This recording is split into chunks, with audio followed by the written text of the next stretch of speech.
Okay. Kumlan Black Gemara. Today's Sunday is Daf Kuf Lamed Aleph. Kuf Lamed Aleph. And we'll continue. We just learned the Rabbi Yochanan ben Breika, who said that you have the right to decide to give to one child a larger estate, another child a smaller estate, and so on. Says the Gemara. Boy, Rav has a question. The body heich. What happens? It wasn't a person who was dying, and he's distributing his estate, but rather a healthy person while he's healthy, and he's now he's deciding how to distribute his assets, and can he choose one over the others? And the question is as follows. Maybe Rabbi Yochanan is only talking about a person who's on his deathbed. The Bar Eiratu now is the time anyway when he's about to bequeath his entire estate. So therefore, he's now working it out, and now the Yoshim, he can work out what it is. So therefore, when the Torah says "B'yom hanchilus bana," we take it literally. B'yom, the day that he is bequeathing to his children, that's when he can make determinations who gets what. But if the father is healthy, then it's not a day of b'yom hanchilus bana deloy. Then at that stage, he has no right to make this determination.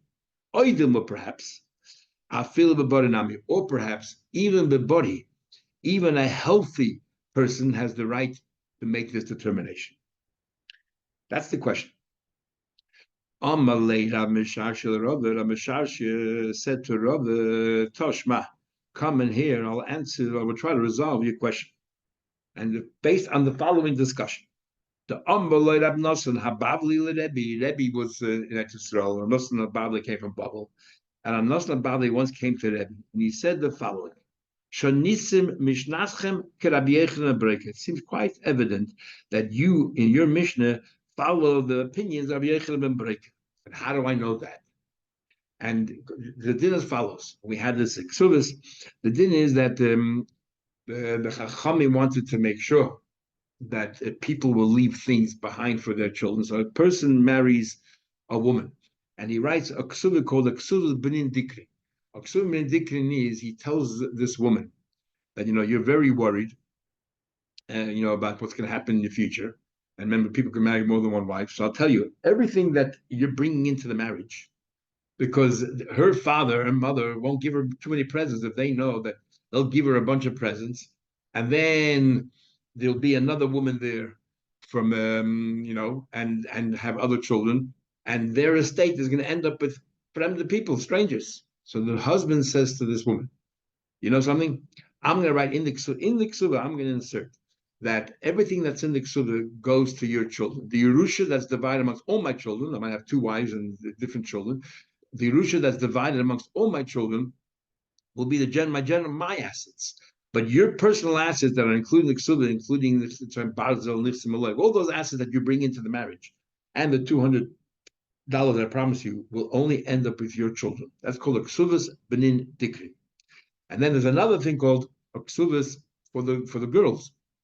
You want to make sure that the girls are taken care of, and you say to the wife in the ksubah that you tell her, you're right, that I am going to take care of your daughters, and we're going to make sure that they get married until they're old. We'll take care of them and feed them and everything else until they get married, or until they're old enough to get married. And a Bagheera is 12 and a half years old. These are two kanchanas that Chachamim made. So Rebbe said the following. Sorry, not so bad. They said to Rebbe the following. I can see from your words that you follow Rabbi Yochanan ben Breika. How do I see that? But now we learn what happens to Lekosher Benedict. He forgot to write this contract with his wife that I'm going to make sure that everything is in ends up with your children. The Yehav L'Chamenoi, you have sons, they'll end up with your sons. Inun Yartin, they will Yashin Kesev Ksufasayich Yoiser Al Chukein. They will Yashin more than their other brothers from the other wife. What are they going to yashin more? Everything that's in the ksubah. Now, we're talking about Yerusha. And what are we saying here? That all the children are not going to get equal. That your children are going to end up with more than the other children. There's some water there. Your children are going to end up more than other children. Who says that you have a right to give one heir more than the others? That's Rabbi Yochanan ben Breika. So it seems clearly from here that you follow Rabbi Yochanan ben Breika. The imachayv, and the reason you gave it is because even if you forgot to write it, doesn't matter. It's a law that is proposed by the Bezdin and is actually mandated by the Bezdin. So regardless whether he wrote or not, it works. But what is he clearly from here? What is he clearly from here? You see clearly from here that a Yerusha, you can give one child more than the other children. Rebbe answered back, you're right, I'm going to amend my Mishnah. Yizbaintna. Don't say Yartan, don't say Yerusha. He said, Yizbain, I will give it to them as a gift. And as a gift, everyone agrees you can do whatever you want. You can gift anyone. You can gift strangers. So therefore, just say Yizbain Torah. So those Rebbe Rav Nosson had a good question. You seem to be following Rabbi Yechanan and Membreika. Why don't you why don't you just say a gift, and this way it will work out according to Chachamim, according to everybody.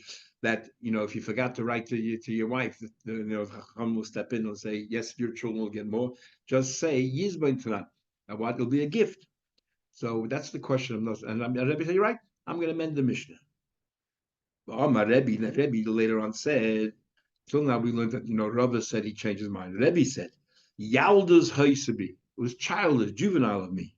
The Heaste Ponai, in fact, I had the impudence, the Nasan Hababli, the way he answered Nasan Hababli. Ella, the Kaimalon, I was wrong. It's a big difference if the father is giving it as a gift or the father is giving it as Yerusha. What's the difference? What happens to assets that were sold off? Let's say assets that were sold off before the person died. If he gifted it to his children from the moment that he married this woman, anything he gifted, then they can go to any of the lukuchas and say, "Hey, our father sold you our property because he gifted it to us before even we were born." But if you learn that it was Yerusha does not take effect till after the person dies. So everything that was given, that was sold before then, the children have no right to take. So when I said Yizban, I was wrong. It's not Yizban, it's Dafke Yartan, because the law changes. It's not just a play of words. The law will be very different. Is Ella, so he said, the Kaimalon, the fact is, Benin Dikrin, like Tarfim Shabodi, the din is that Tvin Dikrin do not collect from properties that were unsold. So Isal Gadata Yizban Tanan. And if I actually said that the father gifted it, and that's how it works. We say it's as if it's a gift. Then I'm out of somebody. Then why can't the children take from the fields that were unsold? The one it's a Yerusha. That's what that's what it says. That's what the Brisa says. Now, man shametle the isle high slaughter. Rabbi Yochanan and Breika. Who is the one? This whole discussion is why did you follow Rabbi Yochanan and Breika? Why did you use the word Yartan? Now we're talking about a man who's about to marry a wife, and they're going to spend many years together, happily married. So what are we talking about here? Not a Yerusha. We're talking about over here. We're talking about over here about a healthy person, not a shechina who's dying. And yet we see we're following Yechim Breaker. What does that prove? You, Rav, asked the question if a healthy person can decide to give Yerusha more than another. And we see clearly from here, he used the word Yartan, Yerusha. We're talking about a healthy person who's marrying a woman, and yet, according to Yechim Breaker, he can give to these children more than to the other children. Clear. Answers your question. Ushmam and afil body, even by body. Okay, so the Gemara now says, so we resolved the question, but now Rav Papa digresses and he says, I don't understand Rebbe. By the way, there's big machlekes of Shonim, whether Rashbam says that you can give, that the father has a right to choose one heir over the others. Rashbam says it doesn't matter whether you give the entire estate or you're only giving a partial estate. Bein kulei, bein mixes. You can give part of your estate. You only you have 100 different properties. I'm only going to give away now 50 properties, 20 to this child and 30 to this child, and you can do that. But the Ritva and many other Rishonim hold that no, the only way that you can give give away the Yerusha is if you give the entire estate. What's the difference? Well, why only the entire estate? Because the Tzemach Choshen explains very nicely, or the Silas, that the question really is, if I decide to give one child over the others, so am I making this child the Yerush? if I decide to give it 2 children out of 5, am I making these 2 children, the Yoshim? Or I'm just saying is I'm making them that these properties are theirs. They don't become the Yiddish. Everybody's the Yiddish. All my children are Yoshim. But I'm giving these properties away. If you learn that you're making them Yoshim, then you have to deal with your entire estate. You can't be Yiddish only part of your estate. You have to deal with the entire estate. And therefore, if you don't give away your entire estate to whoever you choose, it's nothing. But if you learn something to do with Yiddish, it's like I'm giving them it's the properties itself. I can give as few as many as I want. And therefore I can give only part of my properties and to give extra to these children, and I can do that as a Yerusha. And there are many different halachas as a result of that, or different questions. For example, a davar shaloi b'la'olam, I don't have the property yet. I say to this child, I want you to get 50% of my estate. Or between these 2 children, I'm going to give them 50, 100% of my estate. What about things that I don't have yet? Only I'll have it later. Is it included? If you learn that I turn them into a Yoshim, then yes, they become me. So whatever I have till the person passes away, they take over. But if you learn it's only about the proper connection to these properties and the property I don't have yet, you can't give it over. Another big argument is, can you change your mind? Can you change your mind? And if it's a Yiddish, the Yiddish that became the Yoshim, how can you change it? You can't change your mind. But if it's the property, you can always change your mind. You give it to them. So these are a very interesting shaila, which I'm not sure if it ever been resolved. What happens, according to Birchim Abreka, you had 5 daughters, and you chose one daughter. You said, okay, you're going to become now the Yiddish. I'm giving it all to you. But before he died, suddenly he had a son. What happens then? Do we say that since he already made her a Yiddish, could be saying here that body works? When he was healthy, he can still do it. Do we say that once he gave it to her, it's too late? There's nothing for the son to yashin? Or do we say that before he died, because he had a son, then you cannot, as we said before, you cannot take away from someone who's in line and give it to somebody else. But at the time you gave it because you were a buddy, there was nobody else. She was the first one in line. So what happens in that case there? Interesting question. Says the Gemara further, comes along the puppy. He says, I'm going to Papa Labaya. Said the Papa Labaya. The Papa says to Labaya, one thing I don't understand, whether he says Yizbain, whichever lashon he used, Matana or Yarshin, ain't other Matan Dover Shalba. He's giving to his wife. He's saying to her, "I'm going to give you whatever it is. If you predecease me, we'll give that to your children." But it's a Dover Shalba. I feel made Dover Shalba back to the kids are around. But the kids are not around. In this case here, there are no kids around yet. You're right. They didn't get married yet. So how can he now make a kinyan that will be effective that your children will inherit this and this and this when she doesn't have any children right now? So we answer, Elatnai Bezin Shiny. You must say that this is different. Because this is mandated by Bezin, the rules of change, we have Hefker, Bezin, Hefker. When it comes to money matters, Bezin can create and destroy whatever they want.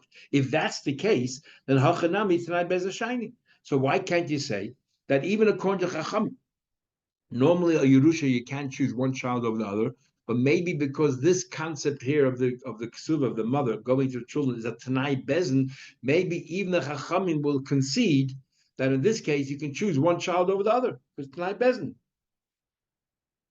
Hadon Abaye, that's our Papa's question.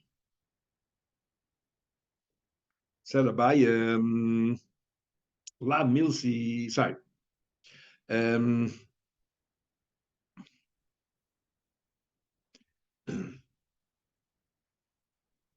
Sorry, so Abaya answered.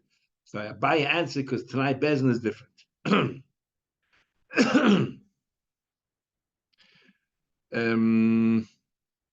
Sorry, so Abaya says to him, "You want to know?" No, sorry. So Abaya says to him, "You want to know why did Rebbe have to give his answer to Rav Nosson? He could have just said."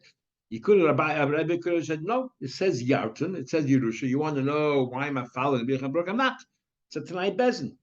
And therefore Tanai Bezin is all right. Says the Gemara, skip the line. So he said to him, you know why? Because he used the word Yarton. Why did he use the word Yarton? He could have used the word Yasmin, giving him a matana, which would be much easier to learn that it goes according to Chachamim without having a whole pilpul about Tanai Bezin. Why did Rebbe Dafka choose the word Yartan? And that's what bothered Amnasa. Not the halacha. Amnasa, I understand. The halacha is because it's a Tanai Bezin, it's unique, that even if it's a Yerusha, the rabbis will agree to have Yechem and Bereket Tanai Bezin is different. You can choose one child or another. I understand that. But still, why use the word Yartan where you need a pilpul? Could have just used the word Yasmin, give it as a gift, and then it's quite obvious that it goes according to everybody because you can give to anybody you want.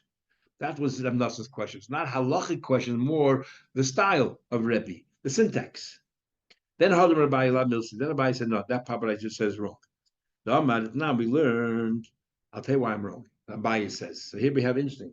You've heard, we had that same thing with Rabbi a few times. Said I made a mistake. Now Abaye is saying what I just answered you maybe is not right, and I'll tell you why. Because there's a second thing, like we said before. Apart from what goes to the sons, there's also the promise that he gives to this woman about the daughters, that he'll take care of them until they're old enough to get married. That now we learn, like Kosovo Benon Nukvan, interesting expression, Benon Nukvan, the females, the Yevon Lechimenoi, the girls, if you have girls, if we have children, girls, yeah, having Yasvin Bebasi, they can remain in my house. The Yizonim and if you pass away, I'll take care of them. Ad Guvri, until they're old enough to get married, until they get married. And he forgot to write it down. So then, Chayiv, nevertheless, you're Chayiv Shehu Tanai Bezin. It's a Tanai Bezin. And therefore, Abaye says, where did this come from? Now, this is a case of when the Bezin made a takana. It's like two different takanas, right? It's like two different people, one for the boys, one for the girls, two different estates. One is about taking care of the girls, and one is about the things in Nichs and Elegance and Baz and all that in the Ksuda. And it's two people, two things. But because they both came out of the same Bezin, one of them is Yerusha and one of them is a gift. To the girls, it's a gift. To the children, it's a Yerusha. And what did we learn before? That if you use the word matana, even though you use the word Yerusha, it becomes like a matana, which means that you can choose whatever, according to everybody, you can choose, like the previous Mishnah said, you can choose and give whatever you want.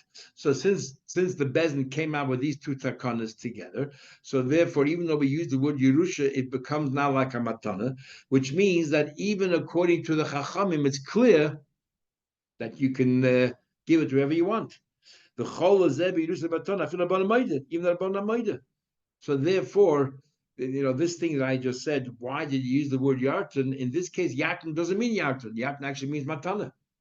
So therefore, Rab Nosson, so why did Rebbe actually have to change the word to Yazban? Could have left it as Yartan Yerusha, but the word Yerusha means Matana because the Bezin came up with these two takanas.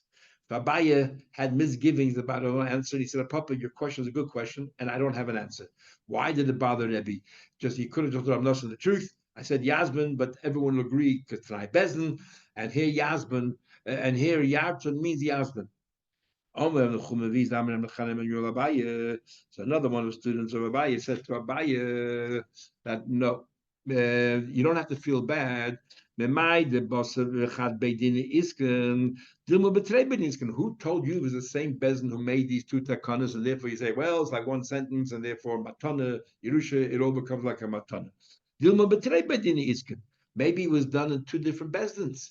And if it's done in two different bezins, therefore there's no connection between two. And here it says Yerusha, and here it says Matana. So Rebbe therefore had to answer, even though I used the word Yerusha, I should have used the word Matana. So Rabbi said back, don't say that. It says, Ze Medrash Dodesh Rabbi Loza ben Azariah Lifnei Chacham became the leader. A number of dinim came up when he became the leader after they impeached Rabbi Gamliel. A number of dinim came up, and they were sitting there Beken in the Yavna in the formation of a vineyard in semicircles in the city of Yavna, and they said, Habonim Yeshu, the Habonas Yizoinu, that the sons will yarshin and the daughters will be taken care of. Just like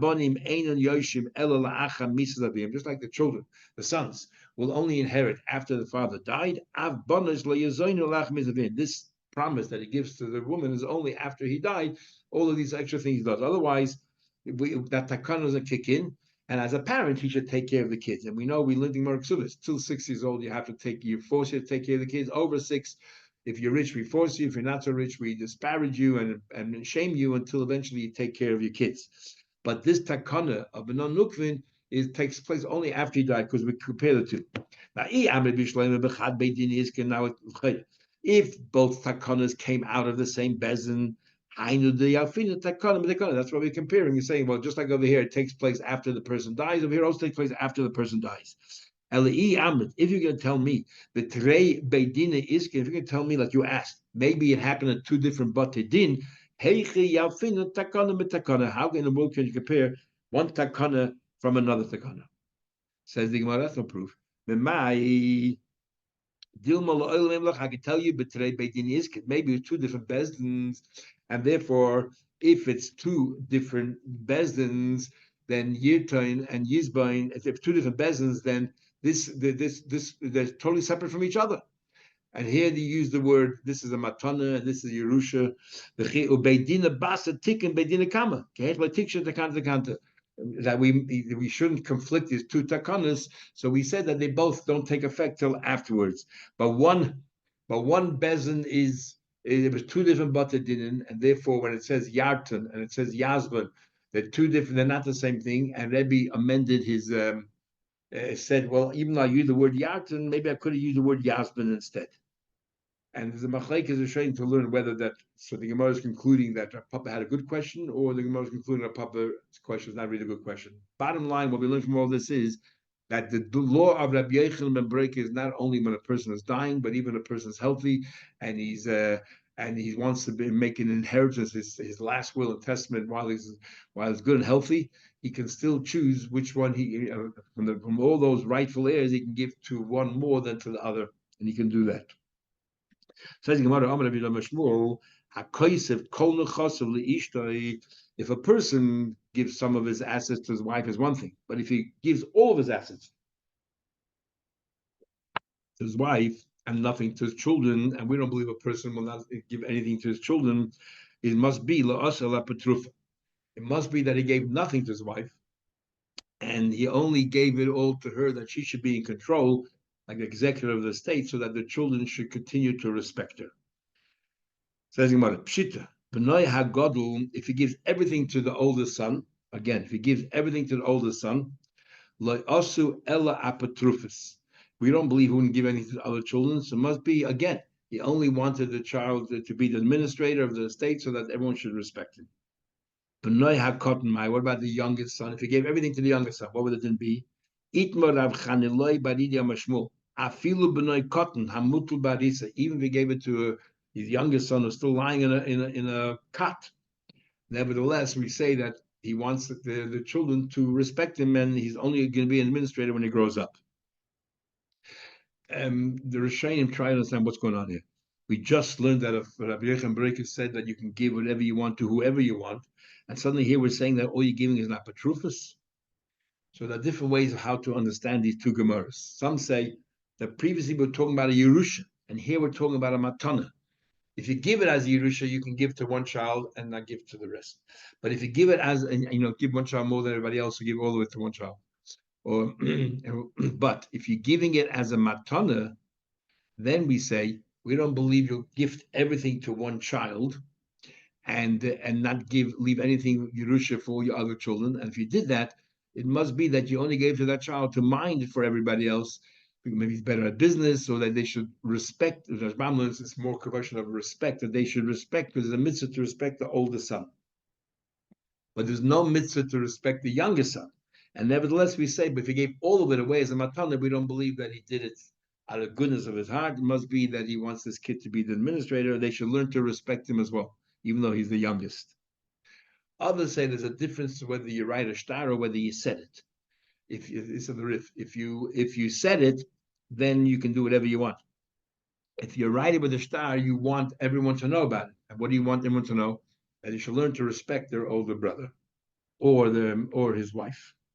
So now the Gemara continues. Pshita, that's for sure. B'noi v'acher. If you, let's say, you have your son and you have a stranger, acher b'matana, if you give it away to a stranger, why should people respect the stranger? Why should your kids respect the strangers? If you gave it away a matana to a stranger, it's a real matana. But a benoy, if he gave everything to his son and not to the other ones, will say apotrophus. You wouldn't give everything away to one son and not to all your other children. It must be that that son is merely an executor of the state, and apotrophus they should learn to respect. Ishtoi va'achar, if let's say your wife and someone else, la'achar b'matana, again, someone else is a matana, because why would you want your kids to respect them? So obviously you want to give that to somebody else. But the ishtoi apotrophus, and your wife, you gave everything to your wife, left nothing for your children, will say that you just want her to be the executive of the state, and they should learn to respect her, and because they'll need her. Ishtoi arusa, the ishtoi gerusha, if your wife merely got engaged to her, or your ex-wife, and you gave it all to them, surely it's a matana. There's no reason, you don't want anyone, you have no reason to respect. And ishtarusa, you don't know her that well. So it must be you're actually giving us a matana. We have a question. Bas eitzel habonim. What about you gave a matana to your daughter, everything to your daughter, and you didn't leave anything for your sons?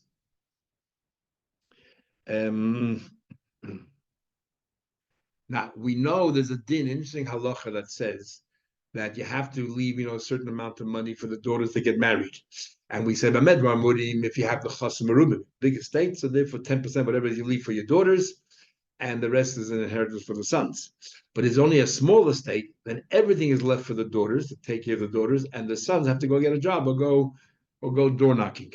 So we see there's an Indian to respect the daughters. So if Bas Eitzol Banim, he gave a matana to all the sons, how do we view it? Do we say that he wants the brothers to respect their sister, and therefore is merely an executor of the state? Or do we say, no, that is a genuine matana, that is giving everything a gift to the daughter, and let the sons, fend for themselves? Or what about Isha, his wife, Eitzelach? There's no children. It's his wife, and if there's no children, then it goes to his brothers. And he gave it all to his wife. Is it because he wants the brothers to have some respect for him? Or is it because he actually gave it all to Matana? But interesting, it's not so much that the brothers should respect her. It's the Rashbam says, Ishta Kigufoy, that they're like one and the same. And therefore, in a way, they continue to respect him. V'isha eitzel achim. Okay, v'isha eitzel b'nei abal. What about his wife versus there were no children, but he had other children from another wife, and he gave it all to this particular wife? Do we say he wanted the children to respect her? Because the din is, even though it's not your mother, you have to respect your father's wife, say your stepmother. You have to respect her. So he wanted them to respect her. So he made her the executive of the state. So then they need her, and they'll deal with her properly. Or he actually meant it as a matana. What's it din? Amar Ravina. So Ravina said, Mashmei de Rav. This is the name of Rav. The kulu leikona. In all of these cases, you're not koina levar, except the only case you are koina is mi'ishtoi arusa ve'ishtoi grusha. The only time, in all the cases we say that's merely an executive estate, the only time that we'll say there's no reason to make her an executive if you just merely got engaged, or it's your ex-wife. Why would you make them an executive estate? What do you want the kids to respect her? But Avira Mashmei Rava Bekula Kana. In all the cases you are Kana. The only case you're not is Levar Meisha Etzel the wife again with the brothers, the Isha Eitzel B'nei Baal, or the wife against the other children of the husband. These are only two that we say that you want to become an executive of the state. Very interesting. That means the only argument between Ravina and Avida is the case of Bas Eitzel Habanim. The expression the Gemara sounds like some big argument here. It turns out to be the whole argument is only, according to the Rashbam at least, Bas Eitzel Habanim. That that the daughter and the sons, do you want the sons to respect her, or you actually gave her as a gift? And the other Shem find that difficult because the Gemara sounds like there's some big machlikas going on here, and in fact, there's nothing here really. Okay, we'll stop here and we'll continue Mishram tomorrow night.